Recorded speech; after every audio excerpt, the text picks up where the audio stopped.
And yeah, I could often perceive, especially angels or also negative subtle beings, when there would be, like, for example, dramas. So Or you could when my see mother would the angels and entities. It was more about perceiving those light beings. Only when I became a little older, I could draw them sometime. Wow, amazing. But it wasn't always so. It was just, it was just something that for a long time I was very angry at God for, because I was like, why I can see this and why nobody can explain to me and why nobody's talking about it. And Welcome to the Beyond podcast. I'm your host Advaita, and today I have a wonderful guest, our first lady here on the podcast, Sri Manjari, a good friend of my wife, of me, of my family.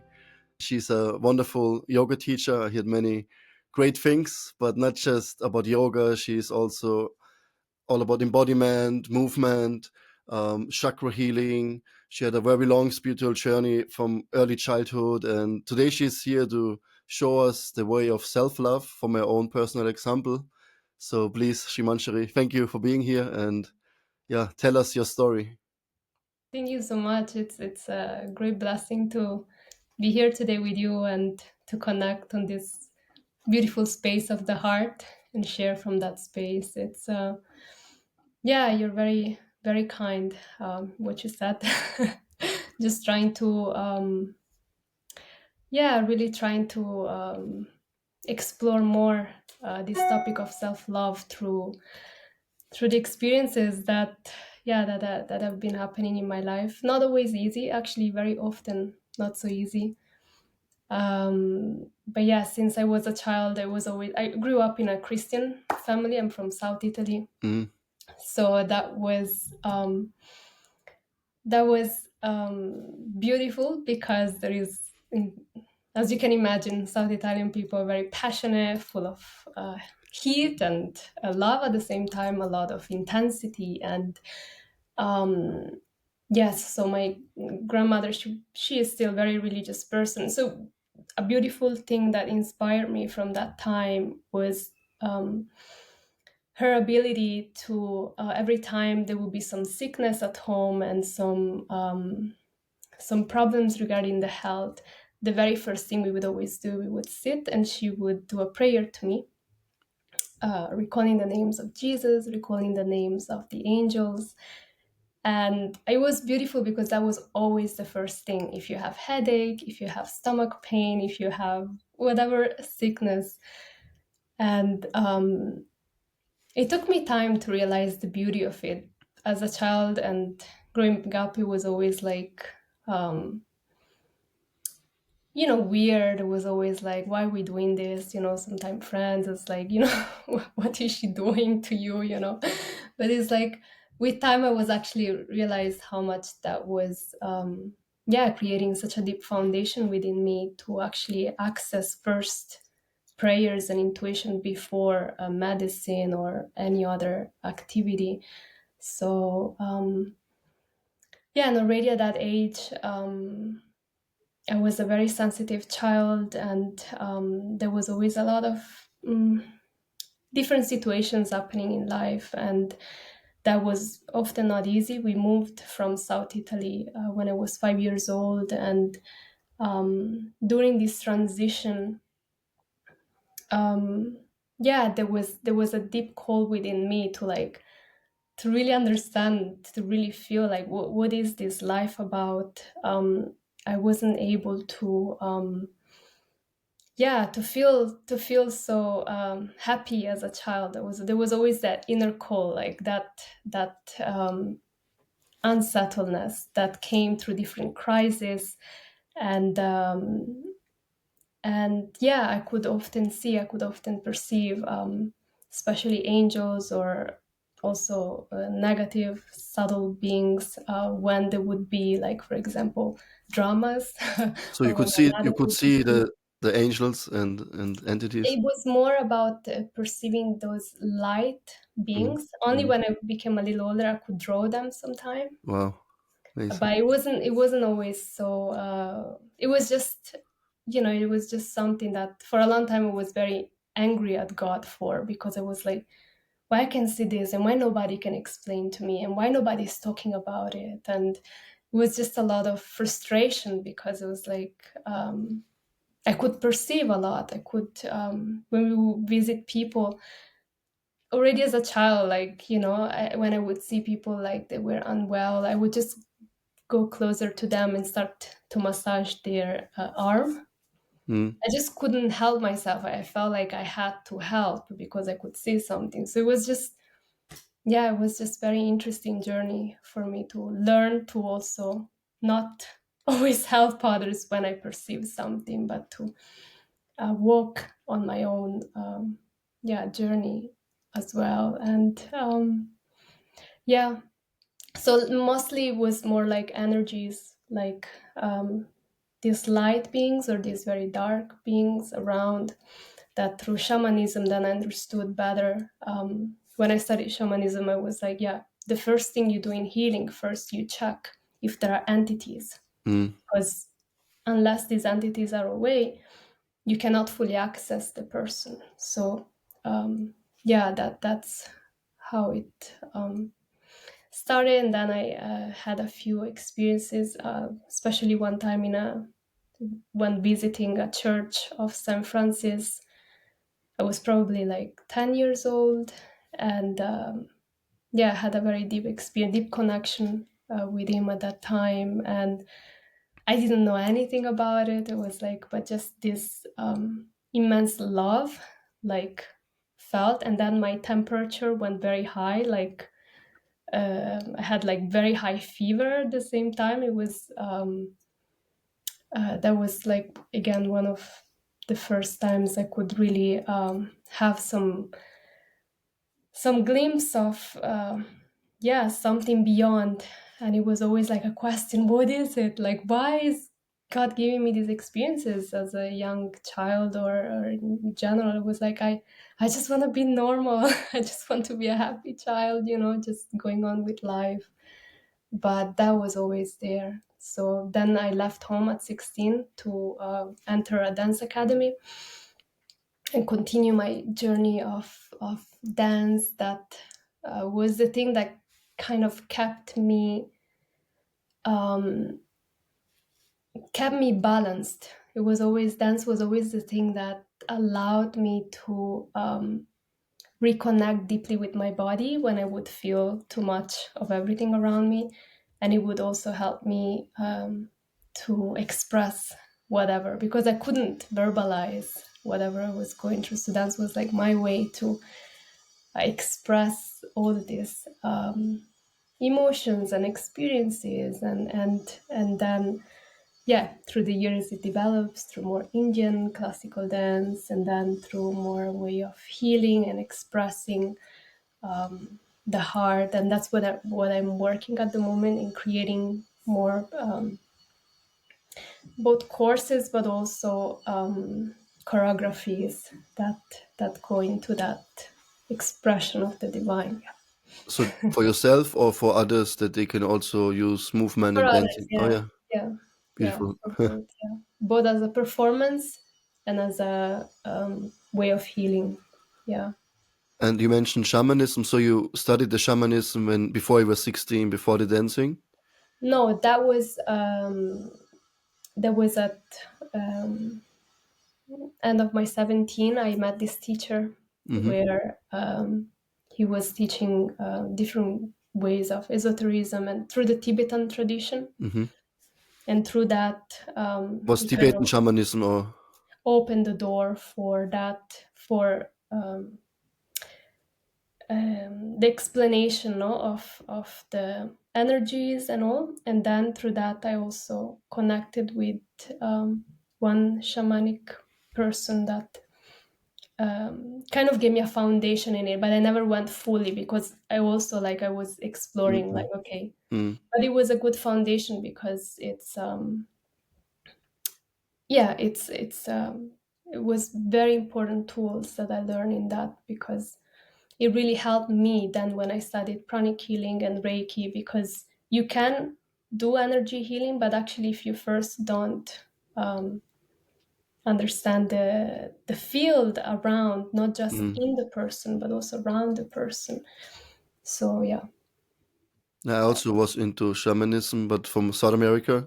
Yes. Mm. One lady, she gave me a shamanic drum, and she said I should play it every day, and it will grow. How you say, like the fell, the skin, it will grow. Yeah, she said it will become alive, and I should just play it. And it never became alive, but I built a very strong relationship with this drum.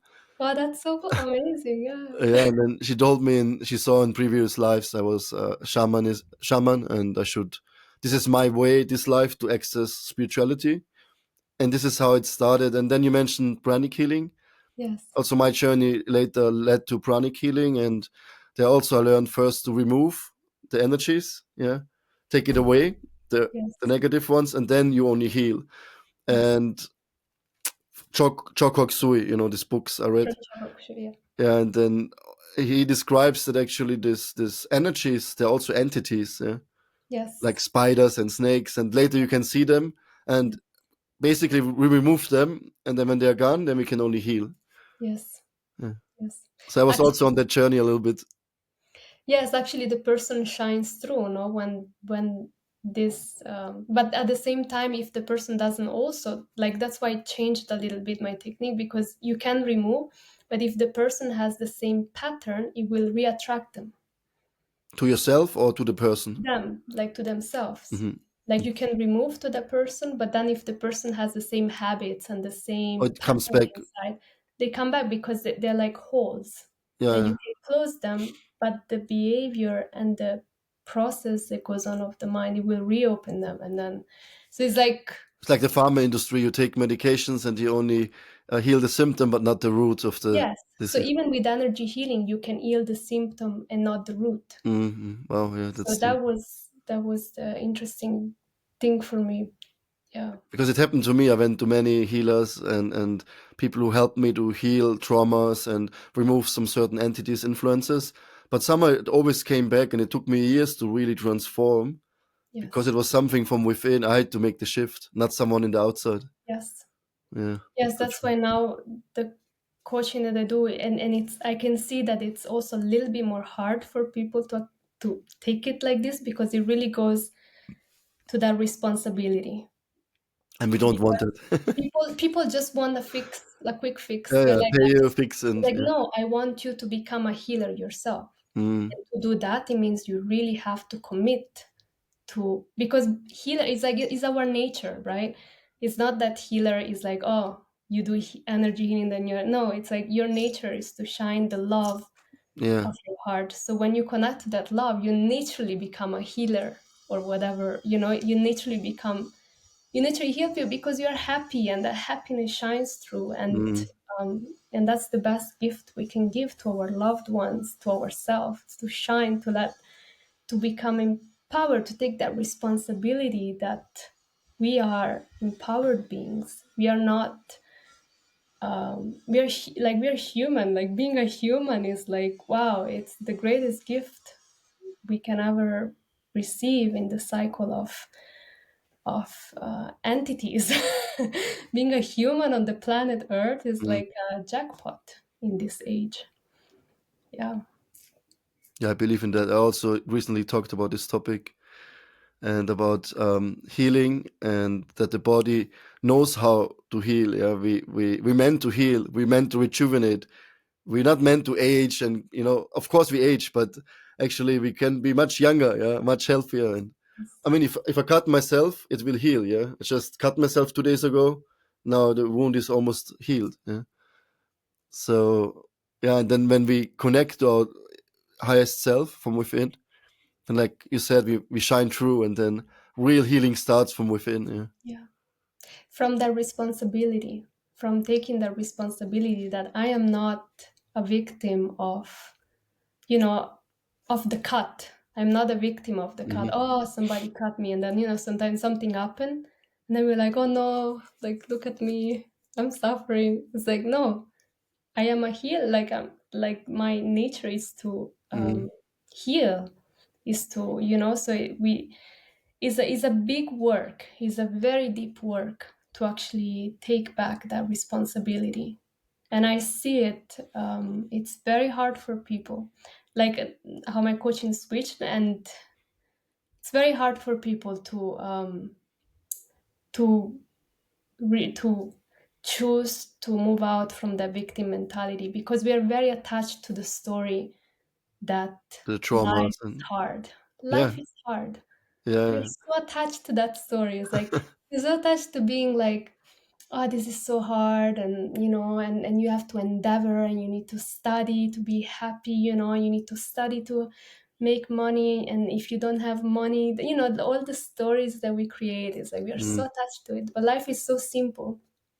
It's so much. I was speaking with my teacher recently, and he's like, it's so hard, when you have to move in life, and I mean the process of changing home and all, and it's like, yeah, it's difficult if you believe it is. It's like, yeah, it's very difficult. If that's my reality, it's gonna be difficult. But is it? That's why it's so important to learn the whatever practice one does, meditation, yoga, is to just become aware. What's going on? Because when we observe it, oh yeah, I believe that my life is difficult right now. Only when we see that and we accept it, then in this space we can realize I have the choice to focus what I focus on in life. It's like, okay, can I change my focus to everything is difficult, to life is easy, everything is comes naturally to me.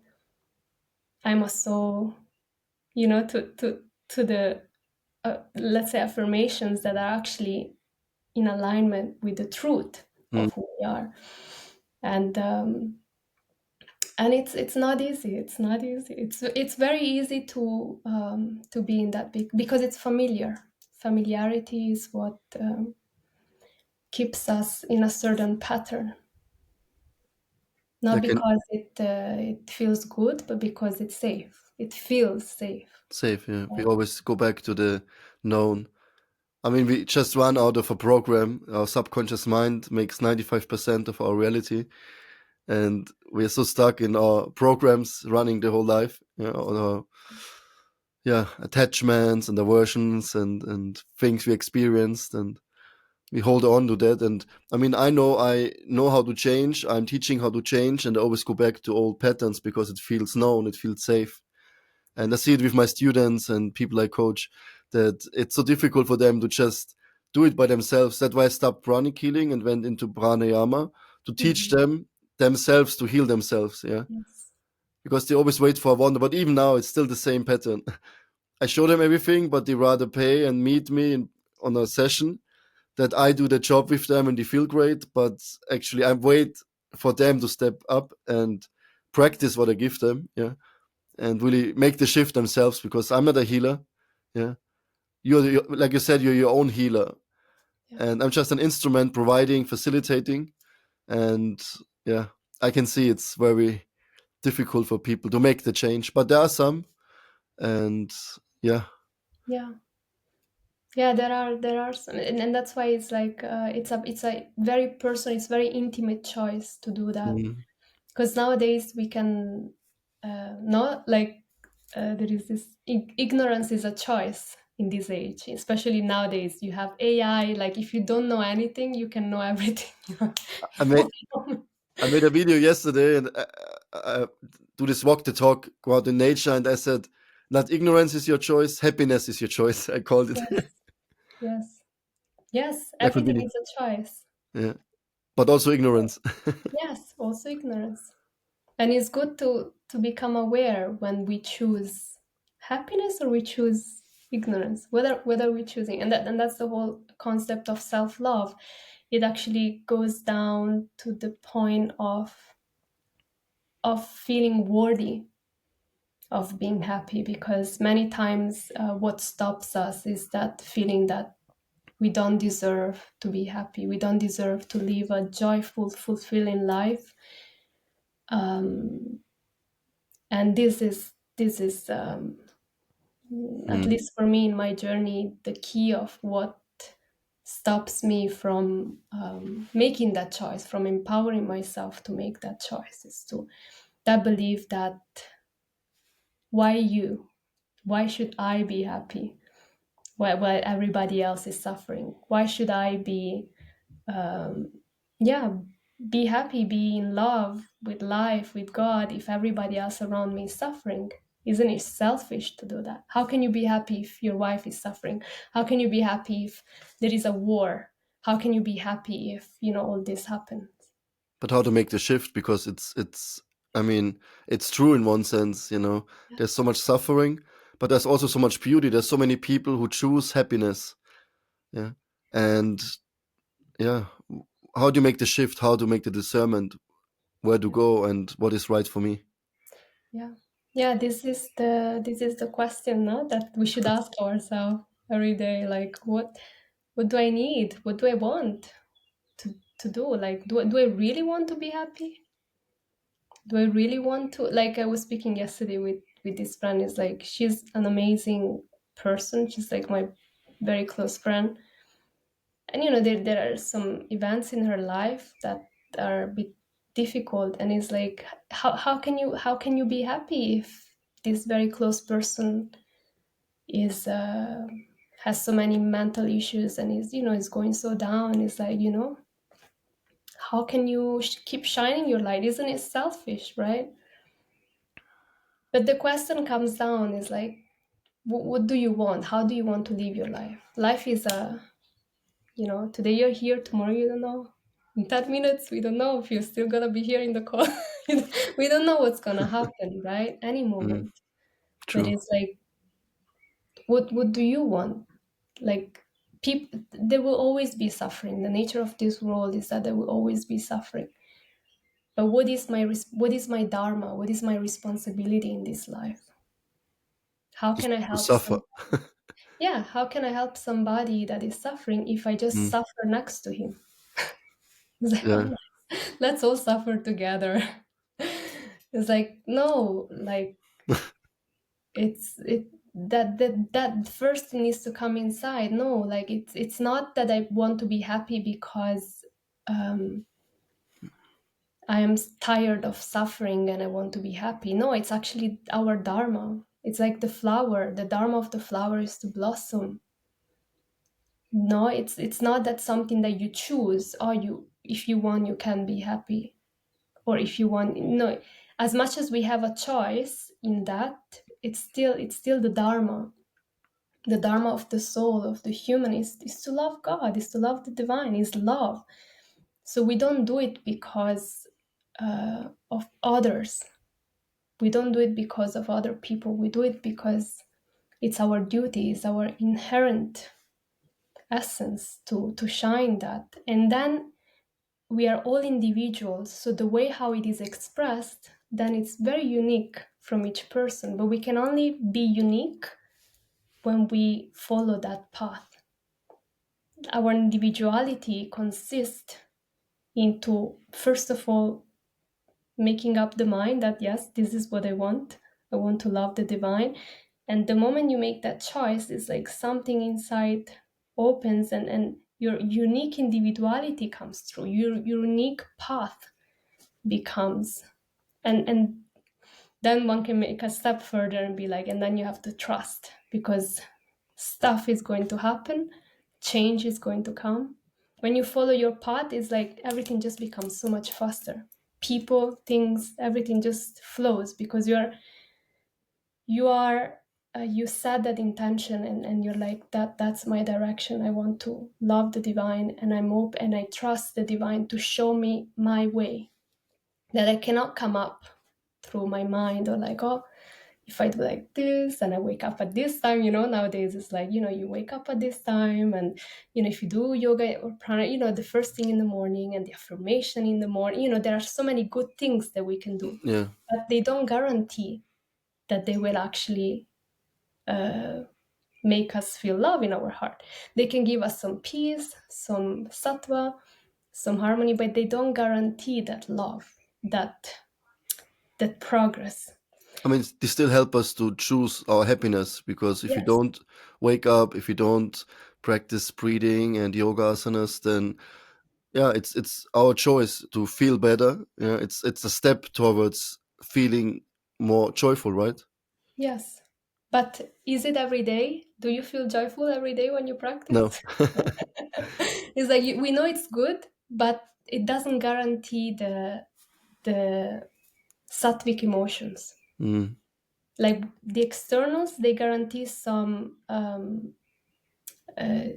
health, some stability. But love, it's different.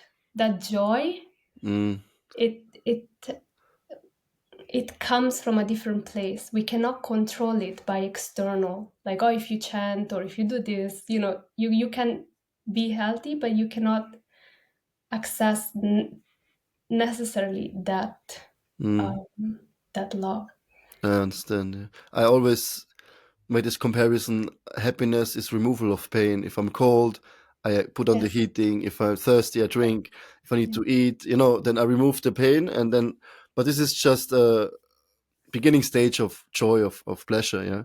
Just Yes. remove the pain. But then we can go much higher. And Kesha Swami recently, he mentioned, what is the greatest alarm clock in the morning? And then he said, purpose. Yeah. You wake up and you have purpose in your life and you feel this, like you said, this love. Yeah. You have this, in I think Greek, you say entos, enthusiasm. Yes. Entos means from God within or inspired by God. Yeah. So then you already. I had recently. I woke up in the morning and I felt so much love for my life and for myself and for my project today. And I couldn't sleep. I had 5 hours of sleep a night because you go to holiday, yeah, or in love with someone. You, Yes. you you can't think anymore. You can't eat. You can't sleep. You just, and this is the happiness we want, actually, this drive from the soul, right? This Yes. is what we're talking about, right? Yes. Yes. And if I can ask you, what do you think you felt this happiness this morning, for example? What do you think that was the key that made you feel that way? I mean, I followed some external things like running, walking in nature, meditation the day before. Mhm. I went into cold water and I followed some practice. And in the evening already, I felt this inspiration and I had a vision for the next day. I wanted to record a video, had a project. So when I went to bed, I was meditating about this day, and somehow in my dream already I was connected, somehow with the project, with the goal. And I don't know, I was so excited I couldn't wait when I woke up in the morning to come out of bed, take a shower, start chanting, start meditation. And I couldn't wait to start the day. Yeah. It happens rarely, but and in the evening I went to bed at almost 10:30, 11. I thought next day I will be finished. But usually externally I would be finished, but something inside of me gave me the strength and the inspiration and the power. Yeah. And the whole day I didn't sleep. I had no nap. I was fully functional. I was fully inspired. Yeah, I could talk the whole day. I could be with my family. I achieved so many things. I was completely on a different level. Yeah. Yes. And I did something in the outside, but I do this in the outside almost every day, like you mentioned before. But on that specific day, something from within shined through. Yeah. Yeah. So that's mystical. I also don't know where it came from, but Yeah, I have some thoughts about this because yeah, it's interesting. No, it can be casual, right? But actually, you can like when you in my experience, like in the meditations that I do in the coaching, is like when you actually connect to yourself and you go deeper, it's like it, and it's funny because you that's the result. It's like a vision comes to you, a vision of what your soul needs to do in order to shine that light.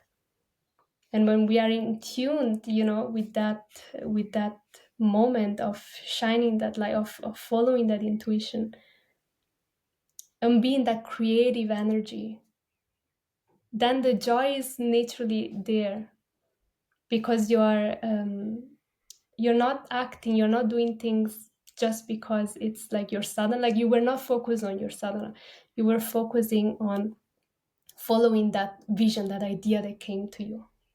And that's what God does. He keeps sending us this idea, these things, but often we're like, oh, it's too hard, or I don't know. But once we get into the flow of being that creator, like embodying that energy of creation, of not from the mind but really from that inspiration. It's like enthusiasm, no? That enthusiasm is not something that you fake for it. It's like, oh, it's something like, it's like a vision, a longing comes to you, a project, whatever it is, longing comes to you and you go toward it. And then it's like, that's the beauty of the relationship that we build with the divine. Is like, I'm here to, now we pray every day, we're like, I'm here to love you, please send me service. And that service, that vision, even if it looks like, oh, just making a video or whatever, is really deep, is really coming from a very special place. And that's sometimes what we give for granted. Like sometimes these magic things happen and then we're like, we're like, oh, now what, right? It's like we have, and it's beautiful and we fulfill it. And the journey is that to continuously, that's why we do continue to do sadhana, not because we have to, but because eventually when we are sincere, this vision is given to us, this vision of what makes us truly happy, especially when we are in that mood of seva, of serving others, of sharing our heart. And it goes deeper and deeper and deeper, and it becomes also challenging because it's not always easy to fulfill that vision that comes to us. Sometimes it's big, sometimes it's very small. And and that's personally also where I find so much joy into my meditation practice myself, and then offering it to others, because it just gives me so much joy when I can meditate and I can do my practice and I access that space where I receive that vision. And then it's like, and then you kind of go into a flow because you have received that mercy, that clarity. And then, you're like swimming, not surfing on the on the wave. But The when we don't receive that, we just trying like so many things, but doesn't work. And so that's the beauty of self-love, of really committing to that journey of love. would you say self-love like is taking time in meditation? Then I'm open kind of for hearing and listening to God's voice and guidance. And what just came up was the topic of flow, like my channel Atma Flow. It's my main topic since almost, I don't know, 15 years, 20 years. It started 2015 or so. I was a monk in this time, and one friend, he said, Advaita, you're always so in flow. Like everything you do, you're just flowing in life. And I was like, really? And I was thinking about that. And then I saw, yeah, actually, everything is working out. Someone pays me my ticket to India to go there to study. And another person gives me his car to drive. Like all things came all the time. Yeah. I went to a festival. I didn't need to pay. Somebody paid for me. Everything worked out. And I was a monk. I had nothing actually, but I had everything. I lived such an assumptuous life, and then the concept of flow started to working on myself. And then later on, when I started my YouTube channel, I wanted to call it something with flow. Yeah. So I thought about many names, but then Atma Flow was fitting because Atma, the self, yeah, the flow of the self, and also Atman, the body, the mind, the soul. So I thought it's a very holistic concept. Yeah. Yes. And one of my spiritual teachers, I had a Keshav Swami, a podcast with him recently, and he spoke about spiritual flow, because I tell people about flow, but I wanted his opinion about spiritual side of flow. And it was exactly what you said today. Yeah. So the first principle of flow was to find your Dharma, find your purpose, find out what is the one quality, ability you can share with the world. Yeah. What makes you waking up in the morning? What can you give? And yeah, how to the second principle, how to serve. Yeah. How to use your Dharma to serve humanity, to serve God. Yeah. not for yourself, but you give. And then the third principle is to align with divine. Align with the divine. And this is his secret to spiritual flow. Yeah. Dharma, purpose, service, and divinity. That's exactly what you mentioned today. And I want to turn the topic back to self love. Maybe you can just share a little bit in your own journey, how it developed, and how you found your flow and your spiritual development. Because you went through so many things. You're a yoga teacher, you do chakra healing. I remembered my wife after she gave birth to my daughter. You came for massage, and she said this was the most wonderful thing she ever experienced. Yeah. Yeah, she's very kind. So you have so many qualities, and you're a healer, and you see also the subtle realm, and what was the main key for you to come to this point to understand? Hey, actually, first it starts with loving myself. Yeah. Yeah. Yes. Yes, that's the journey. I feel like, yeah, it's still on the journey. It's like, but yeah, definitely, I can say I am a hothead. So I like to learn things by like really, yeah, really going for the lesson.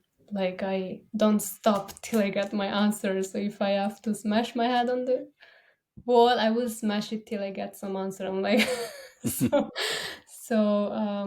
yeah, it was always like that. Was still is my attitude in life. Just going till the answer I'm getting, they're really satisfying me, and if they don't satisfy me, then suffer, suffer till you find. Um, so yeah, it was always a struggle for me to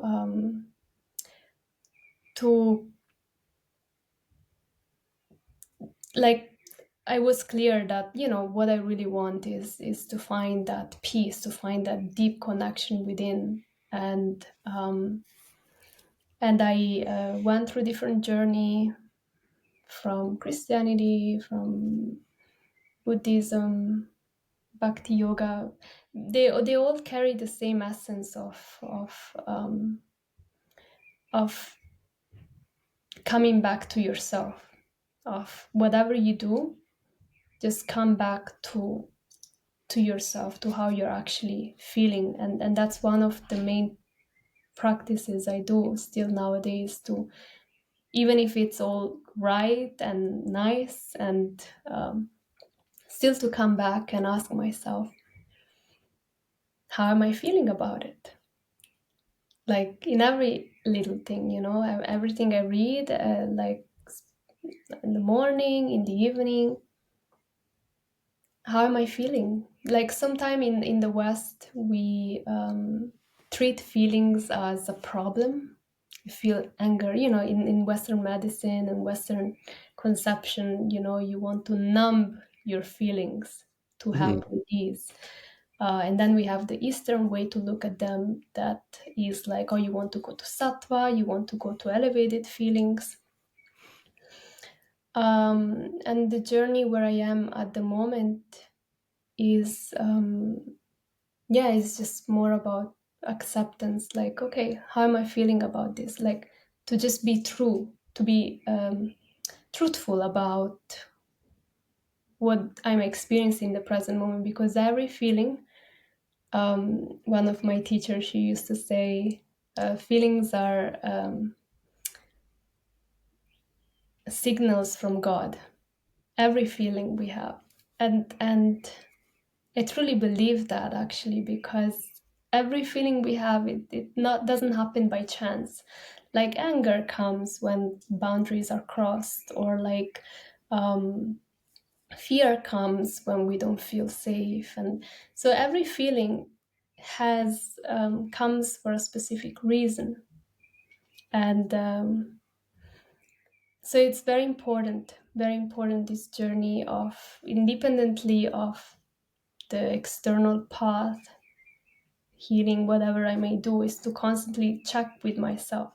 Because something that has been working, what I realize, something that I think is the same for you, something that can work for a year or 10 years, then all of a sudden doesn't work anymore. It's like, Mm. so being open actually to, and be trusting God enough to make those changes, because it doesn't happen by chance when something doesn't work anymore in life.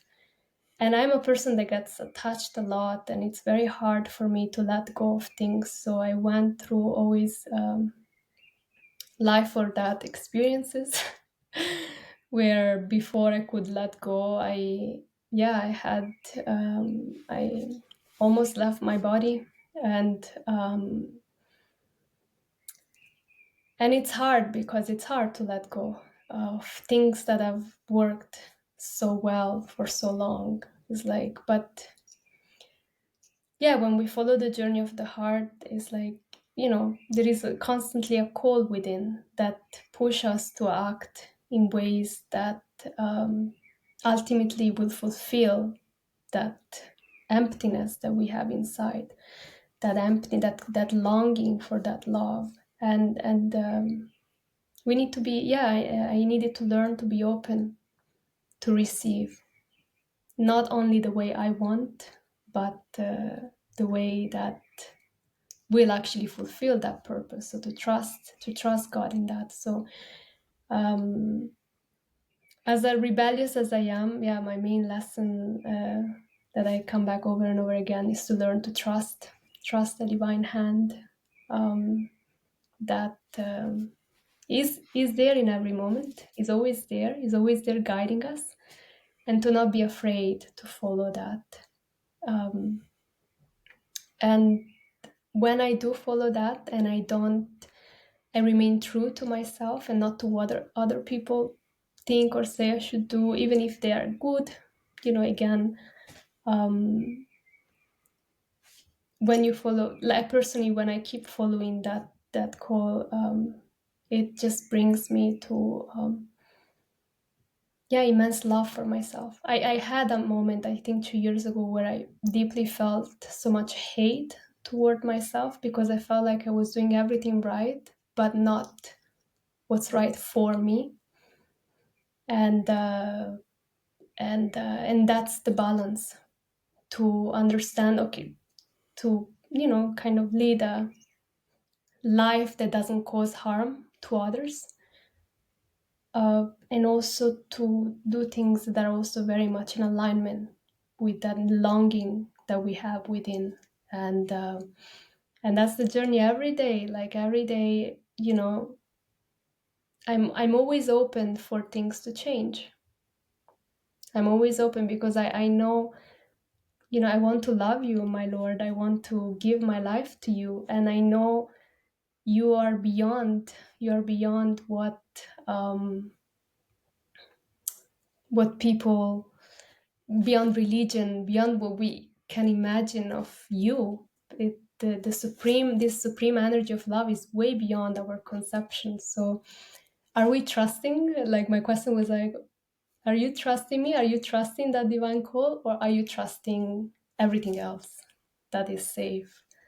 Because and it's been really hard, and it still is hard to choose love rather than safety. It's like I can see every moment I have to make that choice.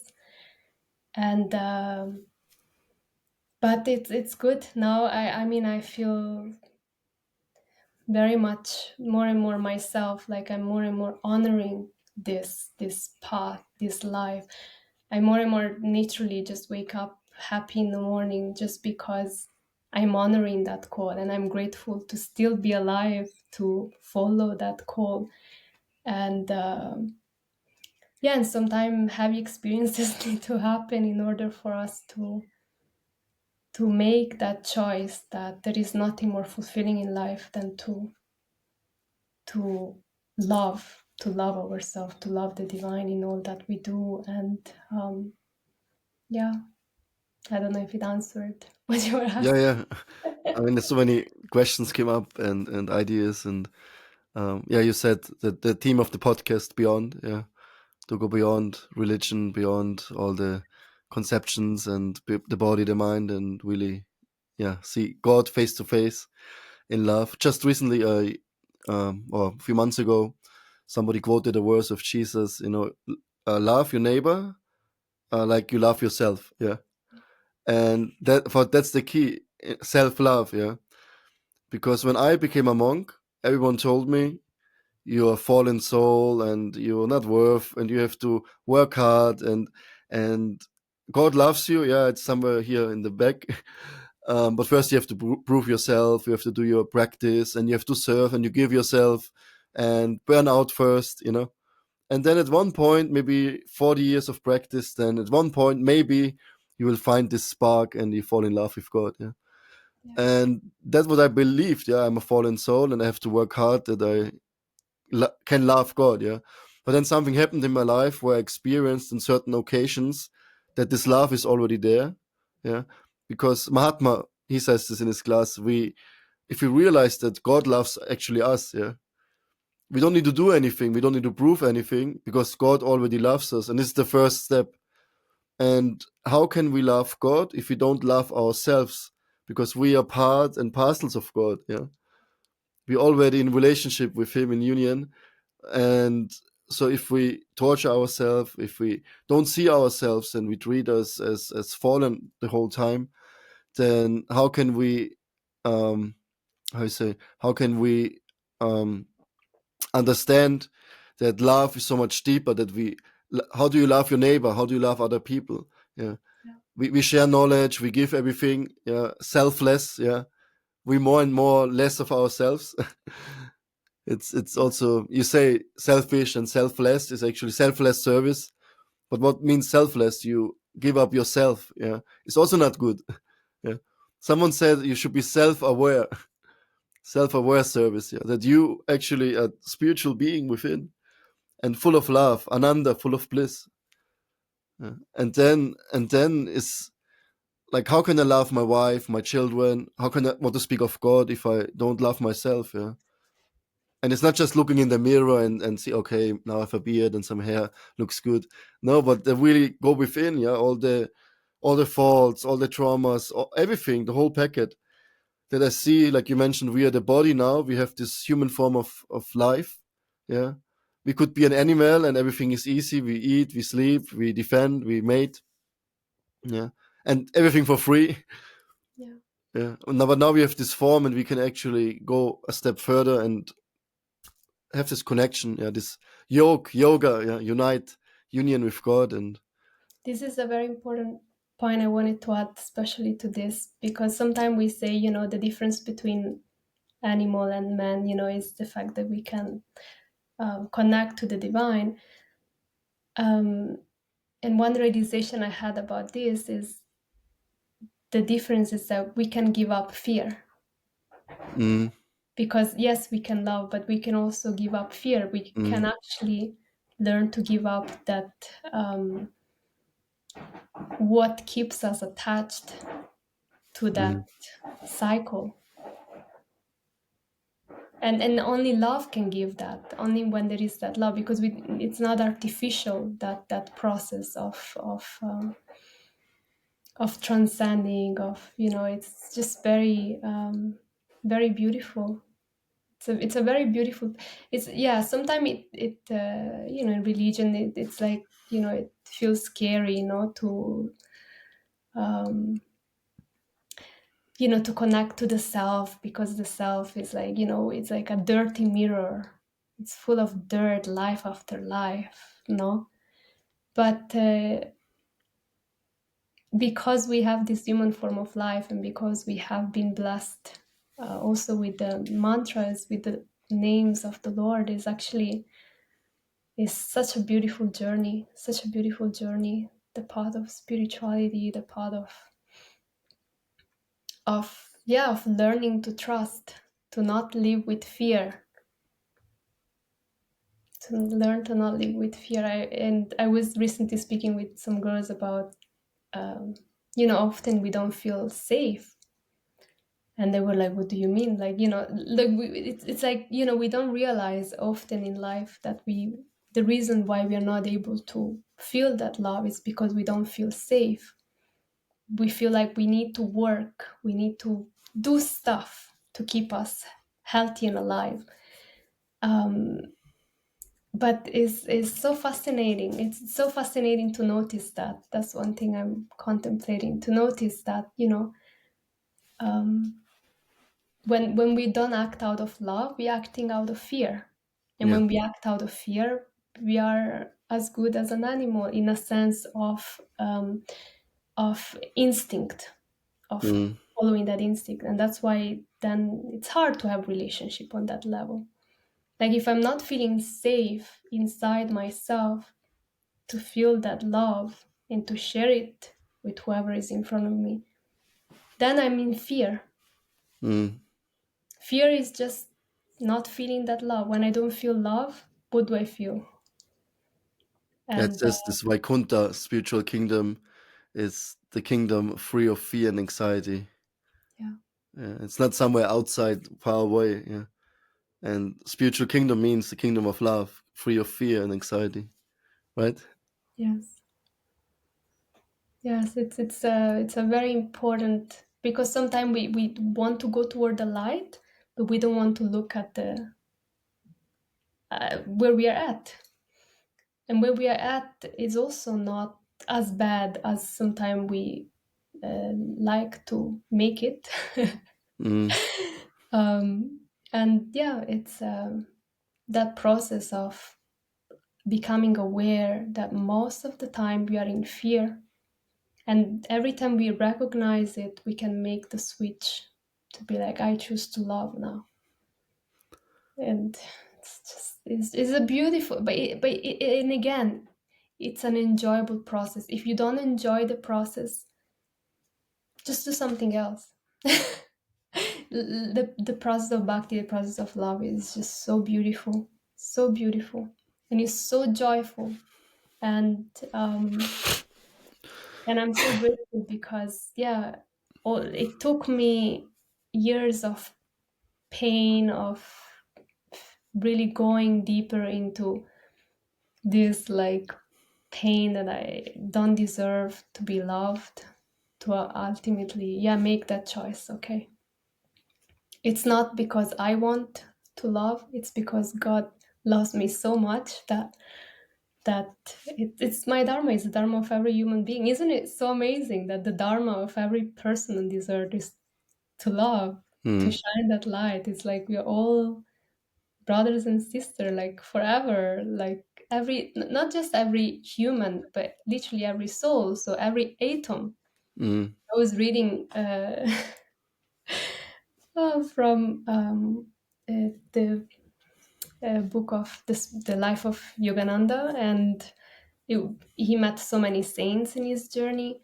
And one saint was he was a scientist, and he was saying actually it's just so beautifully explained how every atom is the cosmos.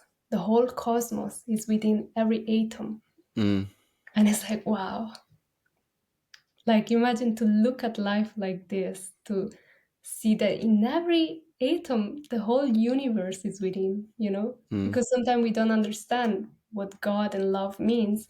It's like the whole universe is just a fragment of that love. I And just got a Bhagavad Gita card recently in January, and I was not supposed to take it with me. I understood everyone can choose a card, and I thought you can take the card with you, but I liked the card so much. The verse was the same principle that those Krishna speaks this verse, yeah, God, those who see me in everything and everything in me, they are never lost to me, and I'm never lost to them. Yeah, and I took this card. It's now on my screen where I work every day. I see this card, yeah, because God is in everything and everything is in God. Yeah, and those who understand, they're always close to God. Yeah, yeah, and if you really realize this, it's actually amazing. Yeah. yeah, yeah. We have so many beautiful meditations. Mm. That's the beauty of the Bhagavad Gita. Is like just think of me, just remember me. Is like just so many beautiful meditations to invite that divine consciousness, and naturally, no, naturally, then just one feels happy. It's not a mechanical thing. It just But we need to have a conversation. That's another thing that I feel when I do my practices. I feel the divine in my heart just constantly being like, keep talking to me. Let's continue this inner conversation. And that's why it's beautiful to journal, to to continuously have this conversation with the divine, learning to perceive how he shows up in our life, and learning to perceive how we show up in giving back. And yeah, we still have time because I wanted to do also a little meditation energy. Yeah. Yeah, I just want one more thing, address one more thing, if it's okay. Yes, of course. You are. Um, I have unlimited time. No. Just one more thing I need to share and ask you about your opinion. I never shared it openly, so I just pretend it's only you and me. Because you talked about fear and love. Yeah. I came to a point, and maybe you had the same realizations. The closer you come to the divine, to God, to yourself, all of a sudden you step back. And you mentioned we go back in old patterns and we want to feel safe. And I had this realization 2 years ago. I had the biggest spiritual experience ever. I can't go in details, but I almost couldn't sleep, couldn't eat. I only could think about one thing, and I was for days. It lasted, yeah. And at one point, I turned myself away again and went to old patterns. And I realized, and I mentioned this point once in a class openly for in front of others, was not recorded, and 3 people started to cry actually in this class. And I said this one thing, that your biggest fear is to face God. Yeah. And I mean, like, I get goosebumps now when I think about it, because why can't we progress? Why can't we go closer? Because somehow I think deep inside of us, we are afraid. We have this fear. What if, yeah, I really fall in love with God? I forget about everything else. Yeah. What happens then? Yeah. And I think this is the goal we want to go to, but this is also our biggest fear, our biggest challenge. Yes. Yes. Yes. That was my moment. I had this exactly 1 year ago. I had a very heavy year, and then last year when we were in Sri Lanka, I had a moment where I needed answer. So I was like, I set myself. I decided to chant 64 rounds for 2 weeks to get this answer. I was like, I was so in so much pain, and I was like, I need answer, because I felt like just too much was happening in my life, too much trauma, too many people suffering, too much. I felt like I cannot make that choice in my life to be happy. How, because of even if you would give yourself to me and I would, develop love in I can't make that choice, because what about everybody else? Why would you say, oh, this person can be happy, that person? Like, I was very angry at God. I was like, I can't allow myself to have something if not everybody that receives it. And so it was just very much in so much pain, because I was overwhelmed with all the pain that was going on in my life and in the world. I was like, what's the point of living if it's wild? Kali Yuga is wild. And also, doing the work that we do as coaching, and we see shit, like we see horrible stuff that happen to people. It's a lot what people go through. And I was like, okay, I committed to this. And I was like, if you don't give me an answer, I better give up my body. I was so determined. I was like, I would rather die than, feel like this even one more day. And I was praying, and then by the end of these 2 weeks, constantly the voice in my head was like, let go, just let go. Like, let go of everything. You just have to let go. Whatever attachment you have, just let go. And I was like, I can't let go. I was like, I can either literally kill myself, or I need an answer. And at the end of this 2 week, I felt in my heart, yes, if you can't let go, then better you kill yourself. If you cannot let go of identification, of all these identification, if you cannot let go of this pain of this world. It's better you end your life. But if you really want, to do something in your life, you need to trust me. And I was like,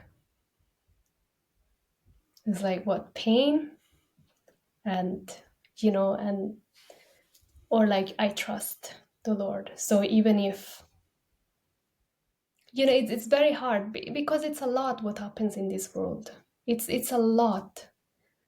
It breaks my heart to see friends suffering, breaks my heart to see my husband suffer. It just breaks my heart every time I see people suffering, and there are horrible things happening this way. I was just like, it was just too much. And then it's like, okay, either I trust, or it's really better it's a waste of life if I just have to focus on the negativity, on the pain that goes on. It's a waste. So it's really better to end your life, because it's like an animal life. You're constantly in survival, Yeah. constantly in that Fight, fear, flight, freeze. constantly. And I was Yeah. like, I wasn't able to. It's like, you can only give it up when you trust. Because my question to the divine is like, in the Bhagavad Gita, it's written, everything happens because of the sanction. Not even a blade of grass moves without his will. I was like, so you allow this Kali Yuga, like every little things that happen in my life, you made it happen, right? It's like, you allow all this to happen, all this attachment and fears and anger, like you allow it to happen. And it's like, yes, like our Lord, our sweet Lord that loves us all so much, Mm. allows wars, allows Kali Yuga, allows demons, allows all this. And I was like, why? Why do you allow that? And it's like, because it will take you home. All of this, it will take you back to me. Mm. And to trust that actually, when I give up fear and I trust him, it's not because it's gonna look nice. It's not because life is gonna get any easier. It's because whatever comes is gonna take me back to that love, to that divine. And I can only feel that when I trust. So when I feel this fear, I feel very much, I have to remind myself, I can only be happy and get out of that fear when I trust that Mm. he is there, and he is giving me exactly what I need to be happy. And it's amazing, because then just in a moment I just feel happy. And I'm like, it's like, but all of this is happening, all this horrible, and I'm feeling so happy. I'm like, something is wrong in me. It's like, no, that's the part of love, the part of trusting God. You can literally be in horrible places, but because you trust, you feel so much love, so much Mm. protection, so much joy. And I was like, wow. It's beautiful, but it's also confusing for the mind. So confusing, because it's like, yeah, it's yeah, I feel your words. yeah. Thank you for sharing. Thank you for sharing your also what you said before. It's powerful. It's very deep, very Mm. personal. So I'm grateful we are sharing this. It's like Yeah. so magical. This I talk. don't talk about that usually. Mention it Me. once and then openly, but and I could feel response, but I could feel many people, they say, what are you talking? I want to be close to God, I want to see God. But I realized it's the concept and our dream somehow, but to really face reality, to really, what if God appears now in front of you? Yeah. Are you ready? Yeah. And then we immediately we try to protect, yeah. Hold on our life and watching movie, eating, all the small things, yeah. But Yeah. when we face, I mean, this is for me, I realized why I always go back to old habits because I'm actually afraid of falling in love with God. Yeah. Yeah. But But now talking about it and thinking about it opens something up, and I experienced this deep joy and depth somehow within. Yeah, Yeah. and I can feel it's real. It's not. Otherwise, I wouldn't feel so amazing when I talk about it. Yeah. Yeah. Yeah, because actually that's another thing I was also very afraid, because sometimes we feel like if we do trust him, then we have to give up on so many things, right? But it's exactly the opposite. That's the funny thing. That's what made me uh, mind blown, is that when you actually trust him, um, you just become more real and more yourself. So actually, you perceive him by everything that you do. Like, it's not anymore on some practices that you perceive him. You literally perceive him when you're doing the most random things. And that's what's mind blowing, because I'm like, I don't deserve to feel that love while I'm cleaning the floor. You know, I'm not doing anything spiritual. Or if I sleep the whole day, I don't deserve to feel. But actually, when you trust, when you open yourself to that, it's like, I feel that love when I dress the way I want, when I eat the way I want, of course, without causing harm. But just the more I'm myself and I allow myself to just be my crazy self, because I am a crazy person. Like, you know, in so many ways, I'm just very spontaneous, and I like to dance and I like to jump, and I'm very spontaneous. But I wasn't never fully allowing myself, because I was Mm. always like, um, yeah, again, fear is like how everybody thinks, or but when then you love and trust God, it's like you become more like a child. You just become yourself, and you just feel that connection, just really doing the most random stuff, and it's just amazing. It's just amazing how that trust really takes us to places we would have never thought to Mm. go, but ultimately is always the best, is always good. It always increases, continuously increases that love, that relationship. And doubt will always be there, and fear will always be there, but it's just not so important. It's just not so important when, and that's the power of the teachers, the gurus, the saints, to read the story of the saints. Sometimes we read, stories like Haridas Thakur, like these people, they live so poorly, they look so miserable externally, right? So it's like, but actually they experience immense joy. Like the joy, it's like, so they're so happy. But we don't read that, we don't perceive that, because it's hard to perceive it just through the book, the joy that the saints experience. We can read their story, but it's very hard to grasp how happy they are, and that's why Mm. they give up and they live in such a simple way, not because of it's just they're just overwhelmed by love, and there are many saints from many traditions that they live like this. They're so happy, they shine that light. So yeah, it's beautiful, Bhakti. We had now 1 hour and 8 minutes. It's a auspicious time. Nice. Oh, I thought it was already 1.5 hours. No, Oh, 68 sorry. minutes Yeah, still. But I'm just saying, I have time now, but I think it's the perfect time now for meditation. yeah, I always could add something and ask something, but I think then it will be, we sit here till tomorrow. But we can continue our podcast another time. I think would yeah. be nice. Yeah. Yeah. You mentioned we can do some meditation to give something to the people, to the listeners, and to me. And Just a very simple meditation came to me before we did it. I was like,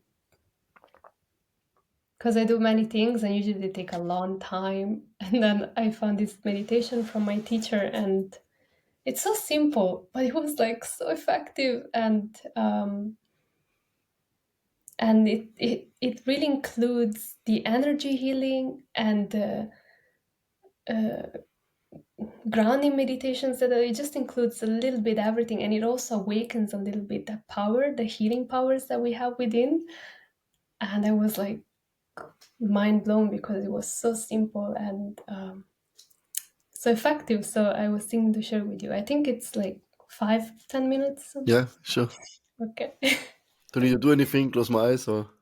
Yes, so I will guide you now to a little meditation. So I always say before we start meditating, move a little bit, shake your body, Yeah. knees, especially the lower back. It's always a little bit stiff. Especially after sitting Yes. alone. Okay. And then 3 deep breaths. Inhale through the nose. And out through the mouth. Inhale through the nose. And out through the mouth. One more time.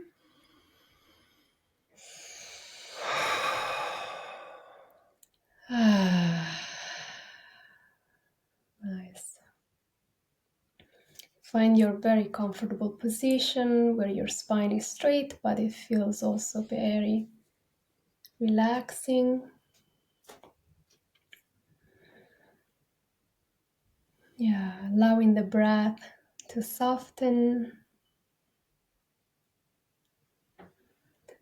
and observing, just observing where we are right here, right now. Sitting on a chair or on a couch.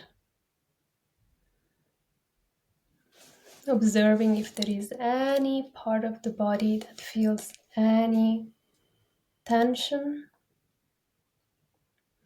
Your feet, your legs, and just allowing it to soften.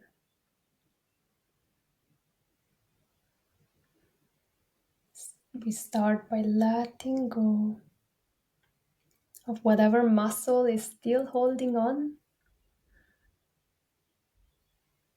and allowing the body to become heavy and heavy and heavy into the floor.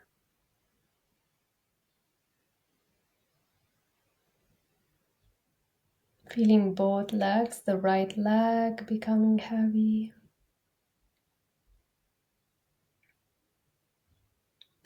And then the left leg.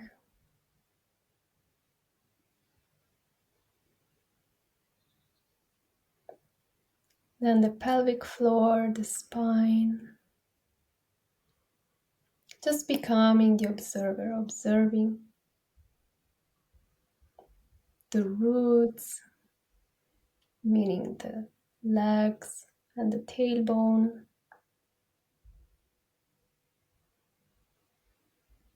Observing how all our energies are rooting into the earth. Just by perceiving that connection of the body with the earth under us.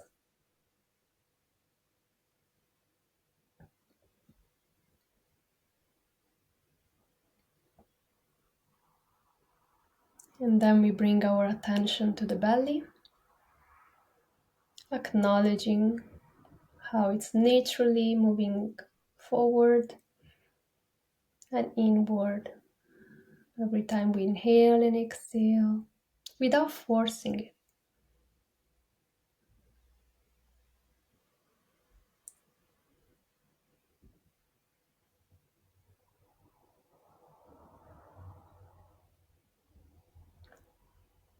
Then moving up to the stomach.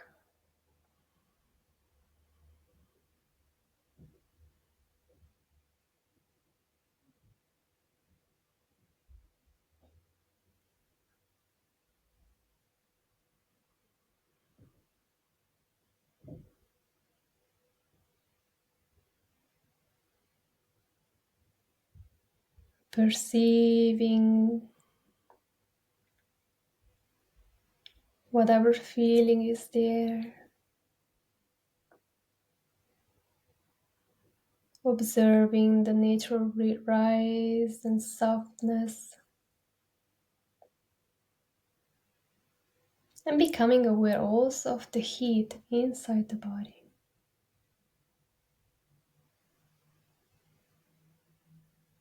Then moving to the heart, to the lungs,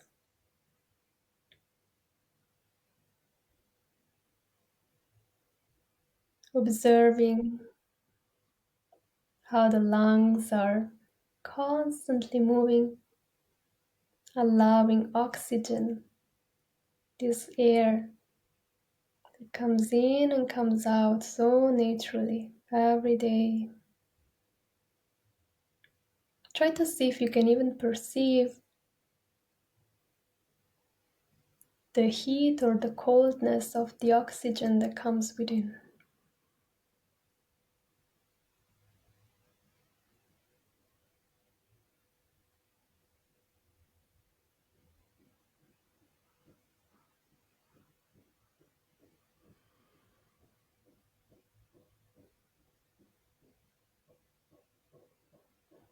And then slowly moving to the right arm, perceiving the heat and the space in the hand.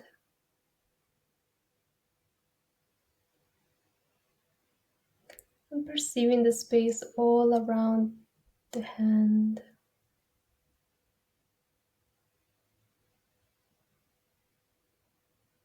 Then moving up to the shoulder, perceiving how the whole right arm is becoming more and more heavy.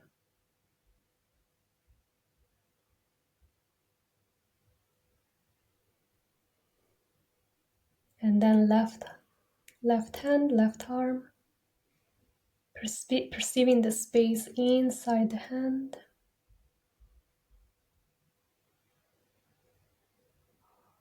And that all around, becoming aware of the space.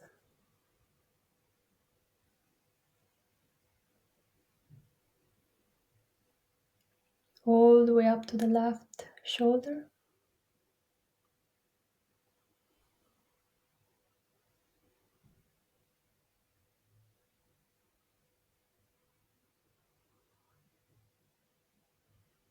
And then moving up toward the neck. Bringing the awareness inside the neck.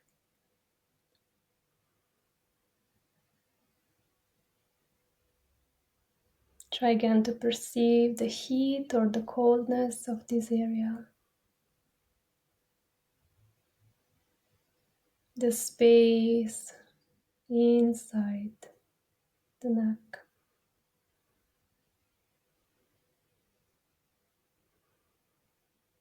The spine.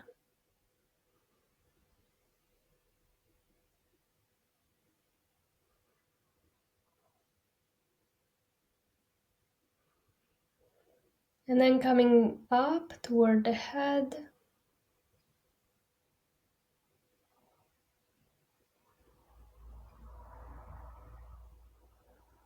Allowing the breath to become more and more soft and long.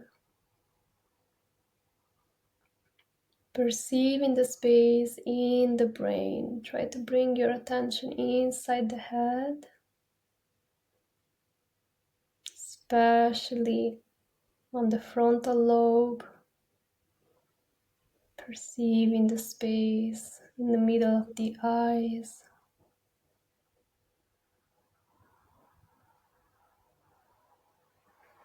And in the back of the head, where the medulla oblongata, where the pineal gland is, just all the way where the end of the spine is.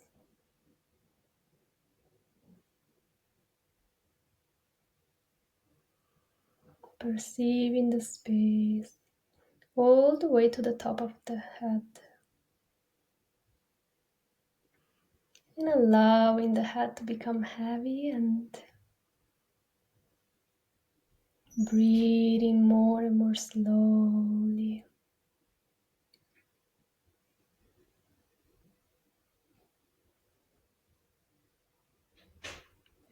nice. And now we bring the attention to the heart space.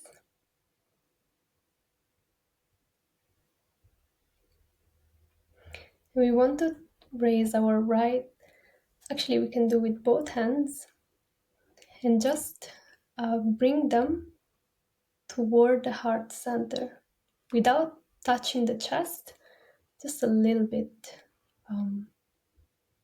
distance from the chest.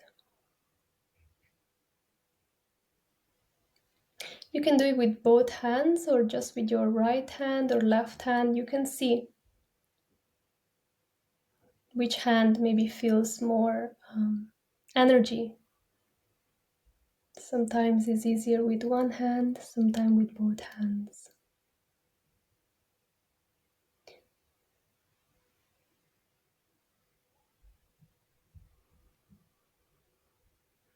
Very nice. And just try to feel the space between your hand and the heart.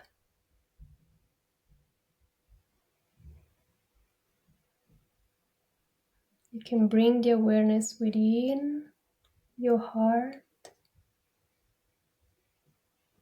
and then on the hand, on the middle of the hand in front.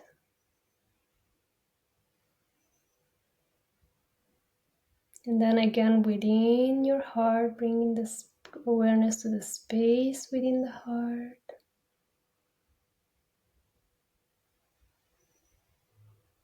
And then again in the middle of the hand of the palm.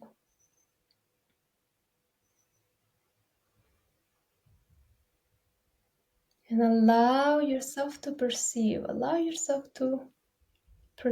whatever sensation is either in your hand or in your heart.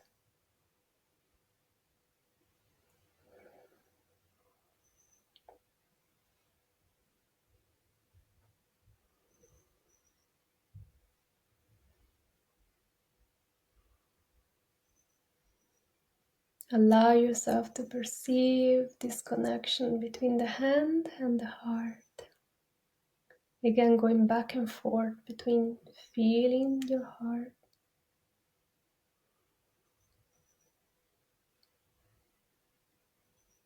and feeling the middle of your hand.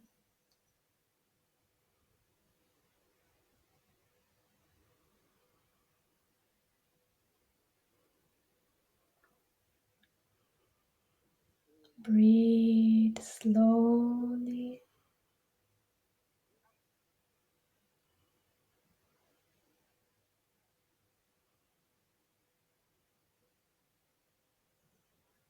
Allow yourself to feel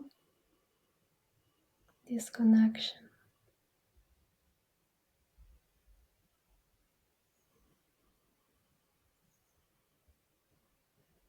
And then slowly we want to bring both hands or just one hand touching our heart and giving to ourselves all this love, all this energy. Just allow it to go in your body and flood your body completely with that energy, with that love. Just allow yourself to receive all that energy.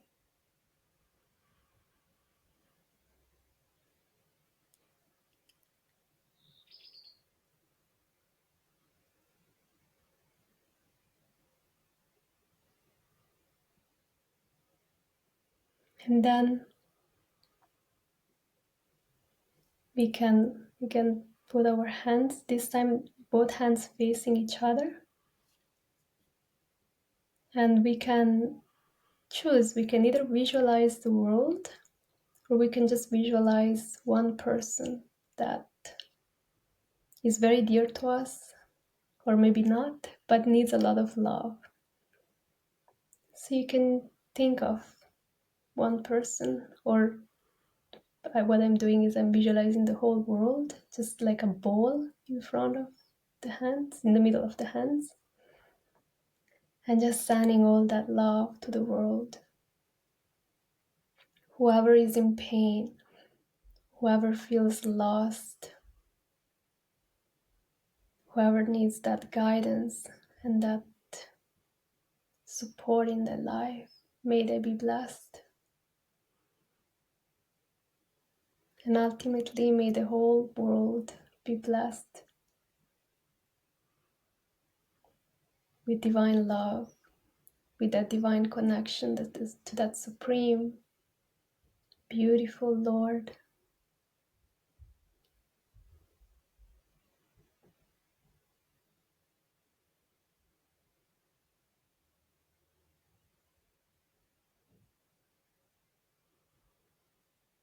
And we can chant Triyam together.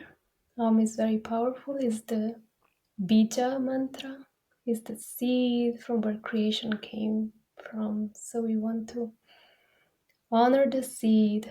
May the seed of love awaken within everybody's heart. Inhale.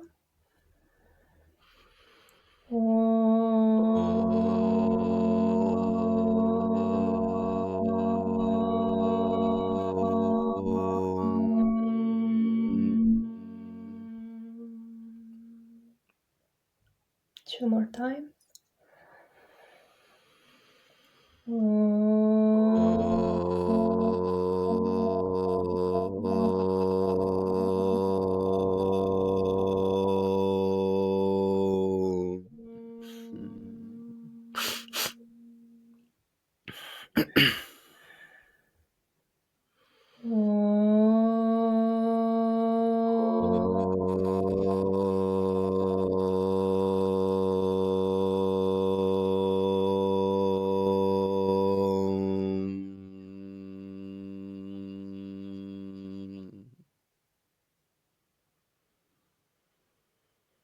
Hariam Tat Sat.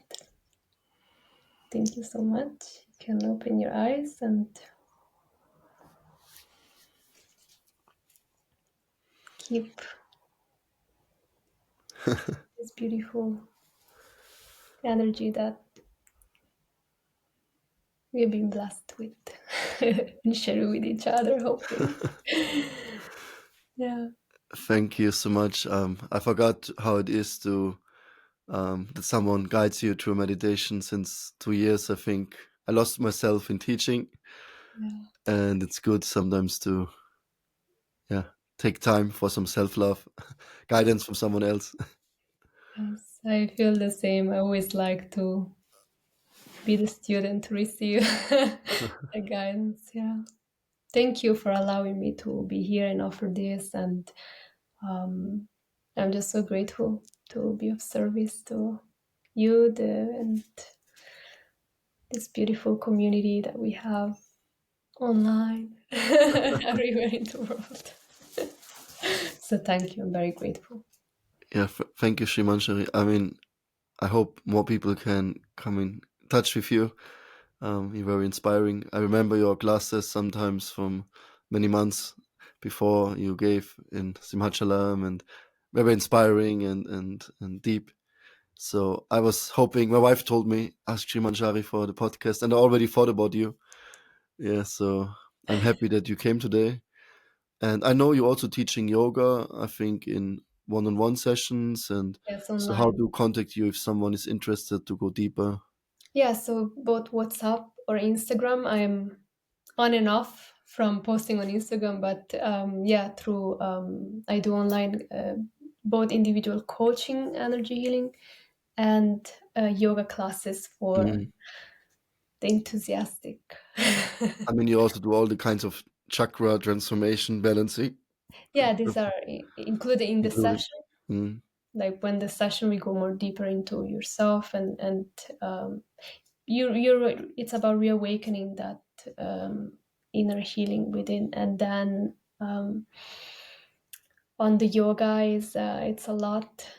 It's also a lot of practices that, especially for women, that really reawaken that grace and that femininity in the movement, Mm.